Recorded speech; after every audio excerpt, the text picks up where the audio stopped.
दोस्तों, आज जो कहानी हम आपको एक्सप्लेन करने जा रहे हैं वो एक ऐसे शख्स पर आधारित है जिसकी जिंदगी में सब कुछ उथल पुथल था।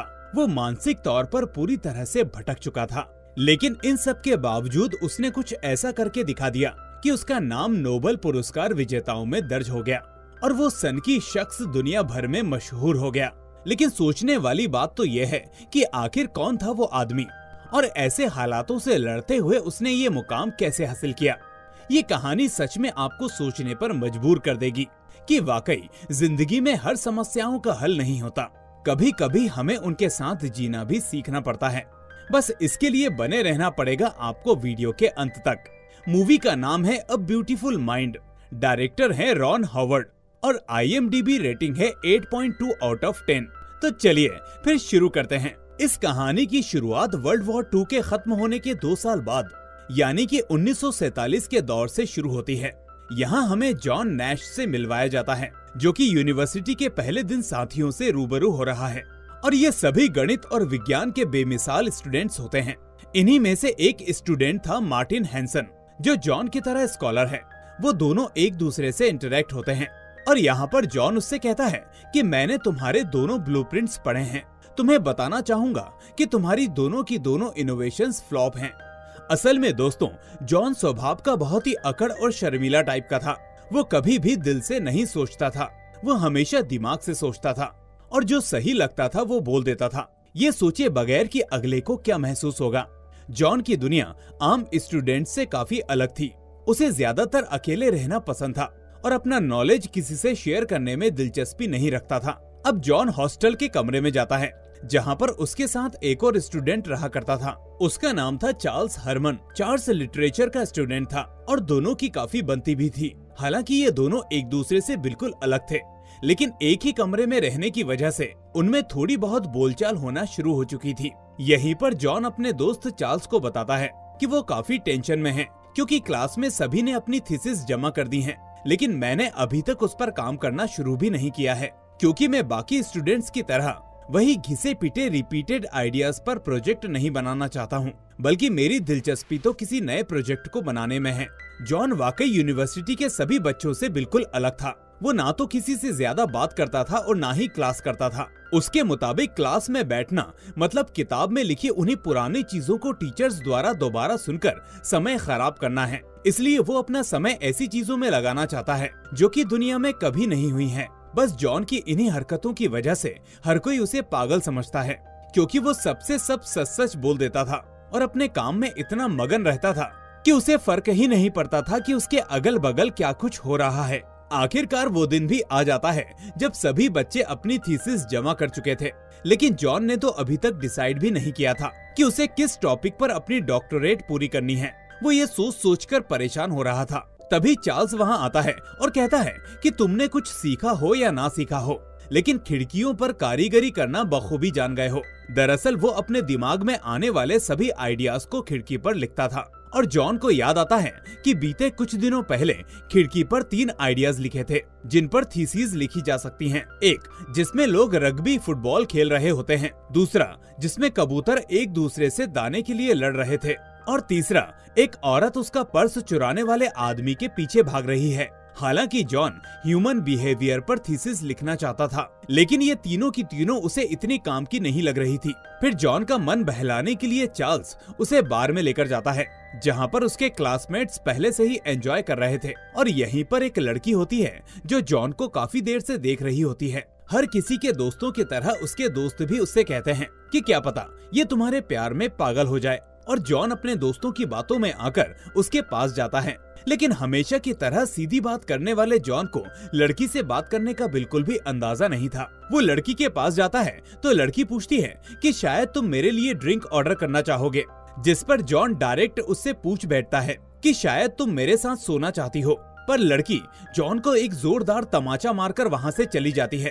अगली रात फिर जॉन उसी बार में अपने दोस्तों के साथ आता है जहाँ पर लड़कियों का एक ग्रुप भी था और उसमें से एक लड़की बहुत ज्यादा सुंदर होती है। ये सब के सब उसे पटाने में लग जाते हैं। एडम स्मिथ की एक थ्योरी के मुताबिक वो सभी फैसला करते हैं कि वो सब बारी बारी से लड़की को अप्रोच करेंगे और जिसका काम बन जाएगा लड़की उसकी। ये सुनते ही जॉन को अपनी थीसिस का टॉपिक मिल जाता है और बाकी के दोस्तों से कहता है कि एडम स्मिथ को अपनी इस थ्योरी पर रिवीजन करने की जरूरत थी। और वो अपने दोस्तों को समझाता है कि अगर हम उस लड़की को बारी बारी से अप्रोच करेंगे तो कुछ हद तक हम लोग एक दूसरे का रास्ता रोकेंगे, और इसमें ये भी संभावनाएं हैं कि इसके बाद हम लोग उसकी सहेलियों को अप्रोच करेंगे तो वो भी हमें ठेंगा दिखा देंगी, क्योंकि जिंदगी में कोई भी सेकंड ऑप्शन नहीं बनना चाहता। लेकिन जरा सोच कर देखो, क्या हो अगर हम सब उस एक लड़की को अप्रोच करने की जगह उसकी बाकी की सहेलियों पर ध्यान दें। इससे हम लोग एक दूसरे का रास्ता भी नहीं रोकेंगे और हमारा काम बनने की ज्यादा से ज्यादा संभावनाएं होंगी।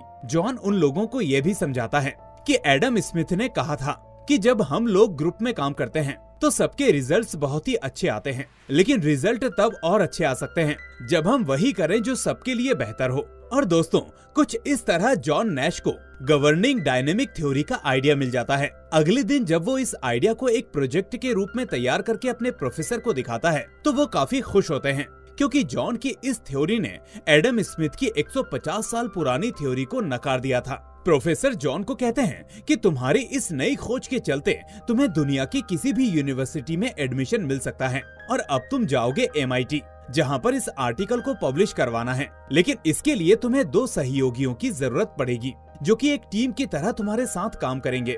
जॉन की जिंदगी का ये सबसे खास दिन होता है और उसकी इस खोज से सबसे ज्यादा खुश चार्ल्स होता है। वो तो ये सुनकर खुशी से नाचने लगता है, पर चार्ल्स कभी भी जॉन के दोस्तों के साथ नहीं आता, ना ही उनके साथ कोई जश्न मनाता।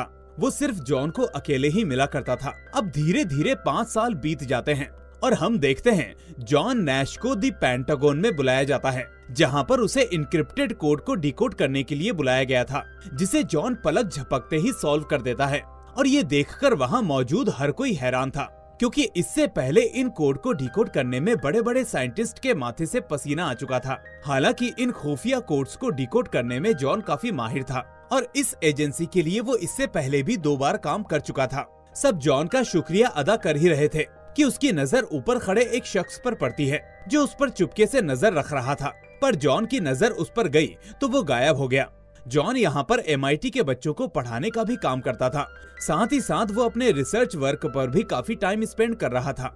लेकिन ना तो उसे कभी अपने यूनिवर्सिटी के दिनों में क्लास करना पसंद था और ना ही दूसरों को क्लास देना, क्योंकि जॉन के लिए ये सिर्फ और सिर्फ टाइम की बर्बादी थी। एक रोज क्लास खत्म होने के बाद उसे वही शख्स मिलने आता है जो उस दिन पेंटागन में इनक्रिप्टेड मैसेज को डिकोड करते वक्त दिखा था। वो जॉन के पास आकर उसे अपना नाम विलियम पार्चर बताता है और कहता है कि मैं मिनिस्ट्री ऑफ डिफेंस डिपार्टमेंट से हूँ। मेरा काम है तुम जैसे होशियार और अक्लमंद लोगों पर नजर रखना। हमारे डिपार्टमेंट को तुम्हारे जैसे काबिल इंसान की जरूरत है। मैं चाहता हूँ कि तुम हमारे साथ एक प्रोजेक्ट पर काम करो, जहाँ पर तुम्हें सिर्फ हमारे लिए न्यूज़पेपर और मैगजीन्स में सोवियत के छुपे हुए मैसेज को डिकोड करना है, ताकि हमें समय रहते मालूम पड़ सके कि वो कब और कहां अमेरिका पर हमला करने वाले हैं। ये बहुत जिम्मेदारी का काम था, पर जॉन अपने देश के लिए कुछ भी करने को तैयार था। वो तुरंत ही इस काम के लिए हामी भर देता है और फिर दिन रात इस काम में लग जाता है। वो मैगजीन से लेकर अखबार के छोटे मोटे सभी टुकड़ों में सोवियत के छुपे हुए मैसेज को ढूंढने की कोशिश करता है, और जब भी उसे कोई काम की चीज मिलती है वो उसे एक एनवलप में बंद करके बताए गए पते के बाहर एक पोस्ट बॉक्स में डालता रहता है। ये पता एक सुनसान घर का होता है, जिसके अंदर लाइट तो जल रही होती है, लेकिन ना जाने वहाँ कौन रह रहा था। और जॉन को भी घर के भीतर जाने की मनाही थी। उसे बस बाहर गेट के पास मौजूद पोस्ट बॉक्स में वो चिट्ठियां डालनी रहती थी। जॉन ये काम बेहद दिल लगाकर कर रहा था, लेकिन इस दौरान उसके दिल में एक डर भी लगा रहता था, क्योंकि जब जब वो इन चिट्ठियों को इन बॉक्स में डालने के लिए जाता था तब तब उसे महसूस होता था कि कोई उसका पीछा कर रहा है। उसे लगता था कि ये कोई और नहीं बल्कि सोवियत के एजेंट हैं, जिसके कारण जॉन अपने घर में भी 24 घंटे सहमा रहता था। वो बस कॉलेज से घर और घर से कॉलेज, इसके अलावा कहीं भी नहीं जाता। इसी बीच जॉन का दिल अपने कॉलेज की ही एक स्टूडेंट अलिसिया पर आ जाता है और वो भी उसे प्यार करने लगी थी। एक दिन जॉन किसी काम के सिलसिले में अपनी पुरानी यूनिवर्सिटी यानी कि प्रिंसटन यूनिवर्सिटी पहुंचता है, जहां पर वो बगीचे में बैठकर कुछ काम कर रहा था। तभी एक छोटी सी बच्ची उसके पास आती है और कहती है कि कैसे हैं अंकल जॉन। जॉन बच्ची की बातों को सुनकर हैरान हो जाता है। वो पूछता है कि तुम मुझे कैसे जानती हो, जिस पर वो बताती है कि आप मेरे अंकल के रूममेट रहे हैं। और इतने में वहाँ उसका पुराना यार चार्ल्स हरमन आ जाता है। और ये मर्सी नाम की बच्ची कोई और नहीं बल्कि चार्ल्स की ही भांजी होती है। काफी लंबे समय के बाद एक दूसरे को देखकर दोनों तुरंत गले मिलते हैं और पुरानी यादों को ताज़ा करके गप्पे लड़ाने लगते हैं। बातों ही बातों में जॉन चार्ल्स को बताता है कि वो अलीसिया नाम की एक लड़की को काफी दिनों से डेट कर रहा है, क्या उसे शादी के लिए पूछना चाहिए। जिस पर चार्ल्स उसे प्रोत्साहित करते हुए कहता है कि हाँ, लेकिन वो गलती मत कर बैठना जो तुम पहले बार में बैठकर किया करते थे। अब रात में जॉन अलीसिया को डिनर के लिए इनवाइट करता है और वहाँ पर उसे शादी के लिए प्रपोज करता है और अलीसिया फौरन उसके लिए हाँ कर देती है, जिसके बाद दोनों की शादी हो जाती है। शादी के काफी लंबे समय बाद भी जॉन अमेरिका के लिए जासूसी करना नहीं छोड़ता, लेकिन एक रोज जब वो हवेली के बाहर एनवलप रखने जाता है तभी कुछ लोग उस पर गोलियों से हमला कर देते हैं। वो तो भला हो विलियम पार्चर का, जो समय रहते उसे बचा लेता है। इस हादसे से जॉन के दिल में डर समा जाता है और वो अगली सुबह विलियम से मिलकर इस काम को ना करने की बात कहता है। वो बस अब अपने परिवार का ध्यान रखना चाहता था क्योंकि उसकी पत्नी प्रेग्नेंट थी। उसे अब जिंदगी में किसी भी तरह का रिस्क नहीं चाहिए था। विलियम उसे समझाता है कि उसके घर के आसपास से लेकर कॉलेज तक चारों तरफ सोवियत के लोग फैले हुए हैं और ऐसे हालात में अगर वो काम छोड़ देगा तो वो भी उसे बचा नहीं पाएगा। अगर तुम ये काम छोड़ दोगे तो रशियंस को यही लगेगा कि तुम हमारे लिए ही काम करते हो, क्योंकि वो ये चीज जान चुके हैं। इसलिए यही बेहतर होगा कि तुम शांति से अपना काम करते रहो। अब जॉन के दिलो दिमाग में अजीब तरह का डर बैठ जाता है। वो चाहकर भी कुछ नहीं कर सकता था। ऐसे में उसकी ये टेंशन कॉलेज से लेकर घर तक हर किसी को दिखाई दे रही थी। पर जॉन अपना ये दुख दर्द किसी से भी साझा नहीं करता, यहाँ तक कि अपनी पत्नी से भी नहीं। ऐसे ही कई दिन बीत जाते हैं और जॉन को हार्वर्ड यूनिवर्सिटी के नेशनल मैथमेटिक्स कॉन्फ्रेंस में लेक्चर देने के लिए बुलाया जाता है। और जब वो वहाँ पर पहुँचता है तो उसे वहाँ अपना पुराना जिगरी दोस्त चार्ल्स और उसकी भांजी मर्सी दोबारा मिलती हैं। इन दोनों को देखकर चार्ल्स काफी खुश होता है और फिर क्लास में लेक्चर देने के लिए चला जाता है। जब वो लेक्चर दे रहा होता है तभी उसे कुछ लोग नजदीक आते हुए दिखते हैं। उन्होंने अजीबोगरीब तरह की पोशाक पहनी थी, जैसे कि कोई जासूस हो। जॉन को ये समझते देर नहीं लगती कि वो कोई और नहीं बल्कि सोवियत के जासूस हैं और वो वहाँ से भागने लगता है, पर ये लोग उसे पकड़कर अपने साथ ले जाते हैं। थोड़ी देर बाद जॉन को होश आता है तो वो खुद को एक बंद कमरे में पाता है। उसके हाथ भी बंधे होते हैं, लेकिन ये लोग कोई सोवियत के आदमी नहीं होते बल्कि ये तो एक साइकेट्रिस्ट है। यहाँ जॉन को चार्ल्स भी बैठा हुआ दिखाई देता है और उसे लगता है कि वो भी सोवियत के साथ मिला हुआ है, जिसके बाद वो अपने दोस्त पर चिल्लाना शुरू कर देता है। लेकिन तभी साइकेट्रिस्ट डॉक्टर रोजेन उसे बताते हैं कि यहाँ पर मेरे और तुम्हारे अलावा कोई भी नहीं है। पर जॉन को इन सब बातों पर विश्वास नहीं होता। उसे लगता है कि ये कोई साजिश है। फिर अलीसिया को हॉस्पिटल बुलाया जाता है और डॉक्टर रोजेन उसे बताते हैं कि जॉन को स्किज़ोफ्रेनिया नाम की खतरनाक बीमारी है और ये दिक्कत उसे तब से है जब वो ग्रेजुएशन कर रहा था। यही नहीं, जो 3 लोग विलियम पार्चर, चार्ल्स और मर्सी उसे दिखाई देते हैं, ये असली इंसान नहीं, सिर्फ उसकी इमेजिनेशंस हैं। क्योंकि ना तो कॉलेज के दिनों में जॉन का कोई चार्ल्स नाम का रूममेट था और ना ही वो किसी विलियम पार्चर से मिला। अलीसिया को उनकी बातों पर कुछ खास विश्वास नहीं होता, इसलिए वो दूध का दूध और पानी का पानी करने के लिए सबसे पहले जॉन के ऑफिस जाती है, जहाँ पर उसे दीवार के चारों तरफ सिर्फ न्यूज़पेपर और मैगजीन्स की कटिंग लगी हुई मिलती है। यही नहीं, इसके बाद वो उस जगह जाती है जहाँ जॉन पोस्ट बॉक्स में अपने खुफिया एनवलप डाला करता था और हैरत की बात ये थी कि वो सारे लेटर्स वहीं पड़े हुए थे। यानी कि वाकई डॉक्टर रोजेन जो कह रहे थे वो बिल्कुल सही था। अब वो जॉन से मिलने हॉस्पिटल पहुंचती है, जहां जॉन अलीसिया को देखकर माफी मांगता है और कहता है कि मैं तुम्हें सब कुछ बताने वाला था कि मैं एक सरकारी जासूस हूँ और एक बहुत बड़े प्रोजेक्ट में काम कर रहा हूँ जो कि रशियंस के खिलाफ है, लेकिन उन्हें मेरे बारे में सब कुछ पता चल गया, जिसकी वजह से मेरे साथ साथ तुम्हारी भी जान खतरे में है। इसलिए तुम्हें विलियम पार्चर नाम के एक आदमी से मिलना चाहिए। वही अकेला एक ऐसा शख्स है जो अब हमें बचा सकता है। इस पर अलीसिया बोलती है कि विलियम पार्चर नाम का कोई भी आदमी इस दुनिया में एग्जिस्ट नहीं करता और तुम्हारा ये गवर्नमेंट के साथ मिलकर रशियंस के खिलाफ काम करना भी एक झूठा ख्वाब है। यहाँ तक कि जो खत तुमने उस घर के बाहर रखे थे वो सब के सब अभी भी वहीं पड़े हुए हैं। वो कहती है कि इन लेटर्स को तो आज तक किसी ने खोला भी नहीं।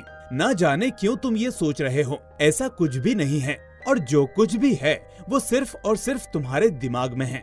पर जॉन नैश को अपनी पत्नी की बात पर बिल्कुल भी विश्वास नहीं होता और वो वहाँ से उठकर चला जाता है। उसी रात जॉन अस्पताल में अपने हाथ की कलाई भी काट लेता है, क्योंकि उसे लगता है कि सोवियत आर्मी ने उसके हाथ में एक चिप डाली थी, जिससे उन्हें इसकी लोकेशन का पता चल रहा है। पर हकीकत में उसके हाथ में ऐसा कुछ भी नहीं होता। अब डॉक्टर को मजबूरी में जॉन को शॉक थेरेपी देनी पड़ती है, जो कि कई हफ्तों तक चलती है, और इसके पूरा होने के बाद उसे वहाँ से डिस्चार्ज कर दिया जाता है। जॉन अब पहले की तरह बर्ताव करने लगा था और अपनी दवाइयाँ भी रोज खा रहा था, पर ये बीमारी अभी भी उसके दिमाग से गई नहीं थी। बस दवाइयों के असर की वजह से वो रिलैक्स था। अब उसे कोई भी नहीं दिखाई दे रहा था। हालांकि ये सारी दवाइयाँ उसके शरीर को काफी सुस्त कर रही थी, जिसकी वजह से उसके अपने पत्नी के साथ निजी संबंध भी बेकार हो जाते हैं। इन सब बातों से जॉन फिर से टेंशन में आ जाता है और दवाइयाँ खाना कम कर देता है, जिससे एक रात अचानक उसकी मुलाकात दोबारा विलियम पार्चर से होती है। वो विलियम से कहता है कि तुम रियल नहीं हो, पर विलियम उसे ये विश्वास दिलाने में कामयाब हो जाता है कि ये सब एक हकीकत है। जिसके बाद वो उसे उसके घर से थोड़ी ही दूर पर एक रूम दिखाता है और कहता है कि अब आगे का काम तुम्हें यहीं पर करना होगा, क्योंकि देश को तुम्हारी जरूरत है।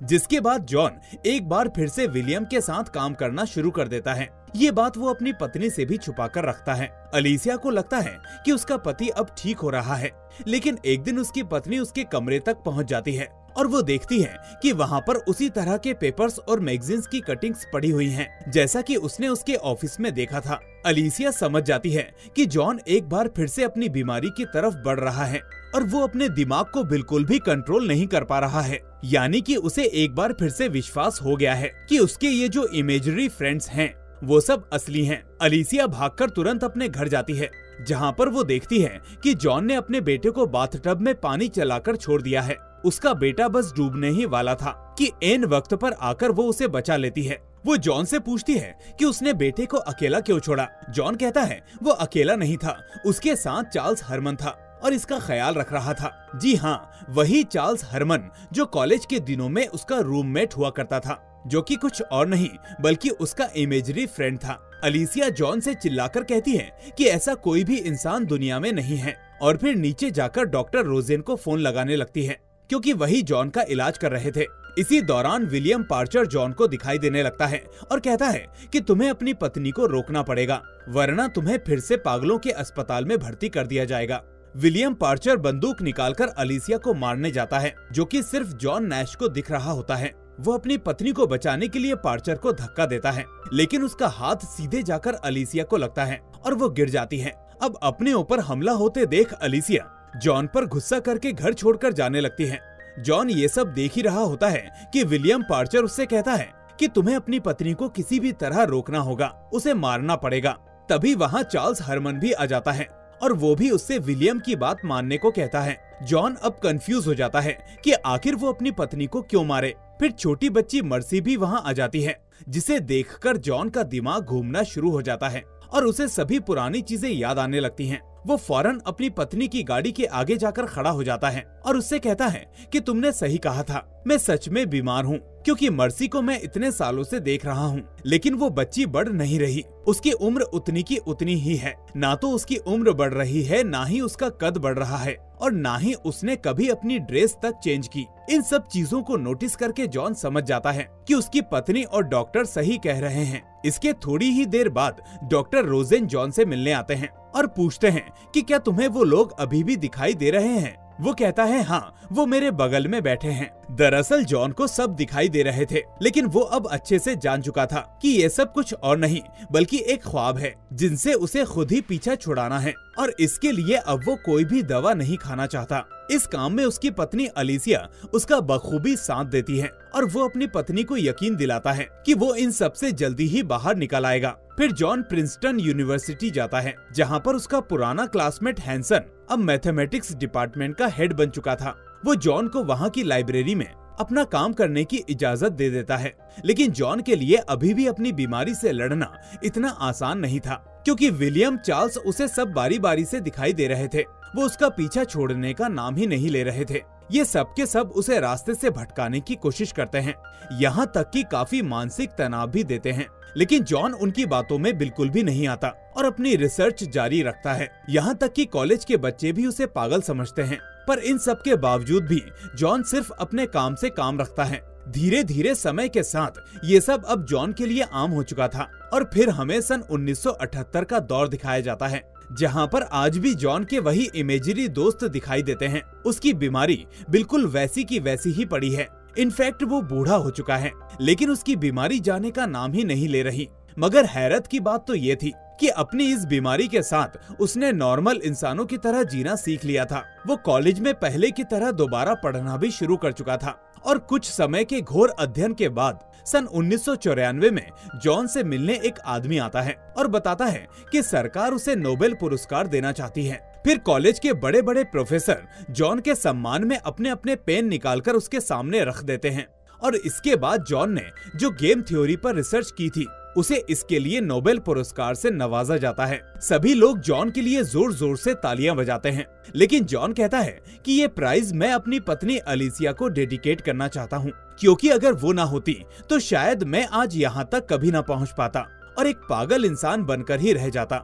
जो कि सच भी था, क्योंकि अगर जॉन अपनी हिम्मत हार जाता तो वो महज दवाइयों का गुलाम बनकर खुद को बीमारी का घर बना लेता। पर जॉन ने कभी भी अपने हालातों से समझौता नहीं किया और फिर कुछ ऐसा कर दिखाया जो दुनिया में सामान्य लोग भी करने की कभी नहीं सोच पाते।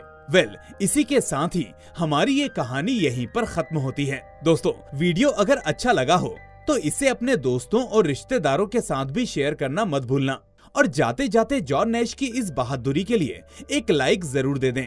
चैनल पर नए हैं तो इसे सब्सक्राइब करके नोटिफिकेशन बेल को भी दबा दें। हम फिर मिलेंगे एक और ऐसी ही शानदार वीडियो के साथ। टिल देन अपना ख्याल रखिए एंड थैंक्स फॉर वॉचिंग।